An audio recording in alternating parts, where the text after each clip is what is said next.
Hi everyone, David MacDonald here from Fitness Calgary, and today what we're going to do is we're going to go over motivation and how you can stay motivated with your health and fitness goals. So it's a very common question that we get: how do I stay motivated with my health and fitness goals, and how do I stay motivated long term? So to answer this question, what you need to do is you need to understand what motivates us. Okay, what motivates us as human beings? Okay, and this can apply to anything, not just health and fitness, but to reaching any kind of goal. Maybe that's a financial goal, maybe that's a career goal, maybe that's a relationship goal that you might have. We have two basic things that motivate us in anything that we do. And I'm going to write these down here, and we're going to understand, or we're going to start to understand, and how we can apply this. So, first motivator that we have, the first thing that will motivate us to take action towards anything is pain and fear. Okay, so pain and fear is a great way to get started, but not a great way to keep going. So pain and fear are very good short-term motivators. And if we apply this in the context of health and fitness, one of the biggest things that motivates people to actually start taking care of themselves and start taking care of their health is a situation that creates some pain and some fear for them. So we often hear of people making a lifestyle change or making their health and fitness a priority when they've experienced something that's provided an immense amount of pain and fear. So the classic example is we hear of people taking a heart attack, and after they've had their heart attack, they decide that they're going to get in shape and they're going to start losing some weight. So that's one example. The other example that's very common is someone going to their doctor, and their doctor, giving them the news that they've gained maybe 30 or 40 pounds in the last 5 years, or they're at risk for a heart attack, or they're at risk for an early death. And that motivates people to start taking action, to start making change. Okay, so again, these are very, very good short-term motivators, and it's great at giving you a kick in the pants and getting you started. Okay, so fear and pain, like I said, they're very good motivators, okay, but they're great motivators to start and to get going and to start taking action right away, but not to sustain you, not to keep that momentum going. So we're going to talk about how we can use pain and fear as a really, really positive, empowering motivator for you, but also learning how to use it in the right context, okay? And then the second thing we have is pleasure, okay, or desire. Okay, and that's where the real change and transformation happens, is when we have a motivator that's pleasurable and that's desirable, and that's what's going to allow us to keep going and to keep the momentum going and make any kind of change or make any kind of result we achieve or make any kind of accomplishment permanent and long term.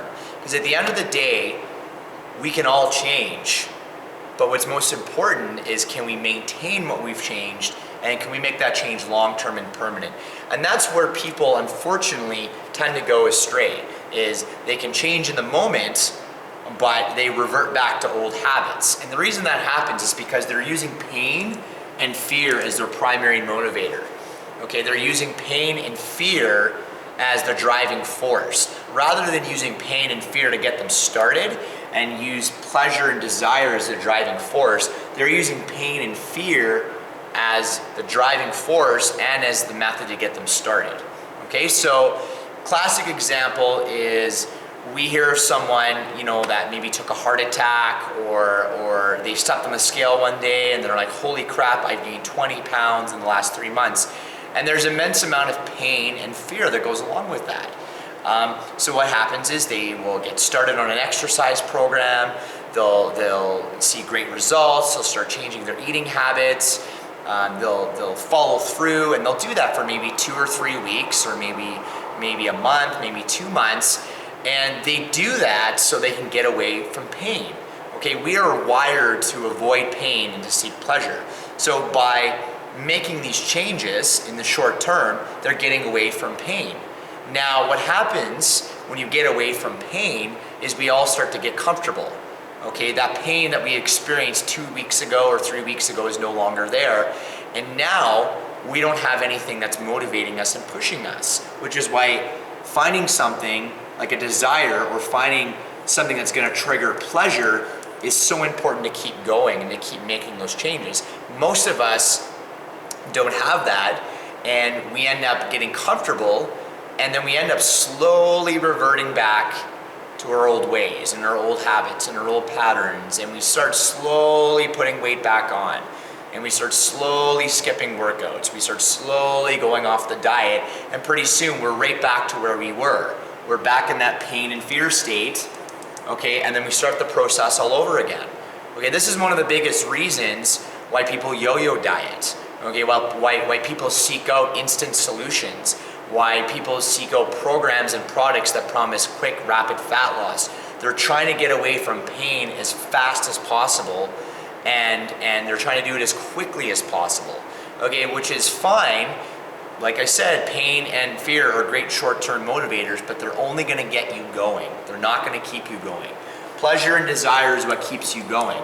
So how can we apply these? Well, how we can apply these is we can start understanding that pain and fear are great ways to get us motivated to get started. So stepping on the scale, seeing we've gained 20 pounds, maybe having a health complication or a health issue, maybe taking a heart attack. These are all different pain and fear motivators that can get us started. But what we got to realize is that's not going to keep us going. That's not going to provide us with momentum. That's not going to have us reach our long-term goal.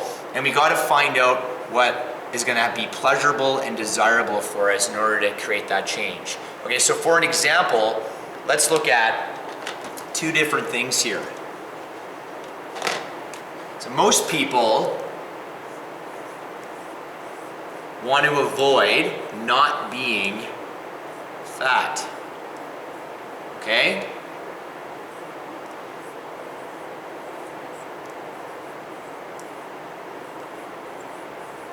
Versus being healthy. Okay? So most people, if you ask them what kind of goals they have or what they don't want, they're going to tell you, well, I don't want to be fat, I don't want to be overweight. And as harsh as that is, as blunt as that is, that's usually what you're going to hear from people. You're going to have more of a fear-based response, a pain-based response. I don't want to be fat. Okay, so again, that's great to get started. Okay, that's a great way to give yourself a kick in the pants and to avoid that scenario of pain and pleasure, or pain and fear. But what's really going to keep you going is figuring out something that's pleasurable and desirable. And that's where being healthy comes in. So are you going to take different actions and different steps if your goal is to be healthy as opposed to not being fat? And when we play in this zone and we play up in this scenario, not being fat, this is where we start to seek things like crash diets, instant gratification, quick and fast weight loss programs,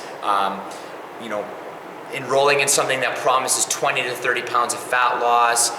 The Dr. Bernstein diet is another one, okay? The cabbage soup diet, the Atkins diet. All of these diets take advantage of the whole pain and fear psychology that we have of not wanting to be fat. Okay, and like I said, this works short term. This gets you going, but it doesn't keep you going. So when we have the mentality of not being fat, we're going to take different actions as opposed to if we have the mentality of I want to be healthy.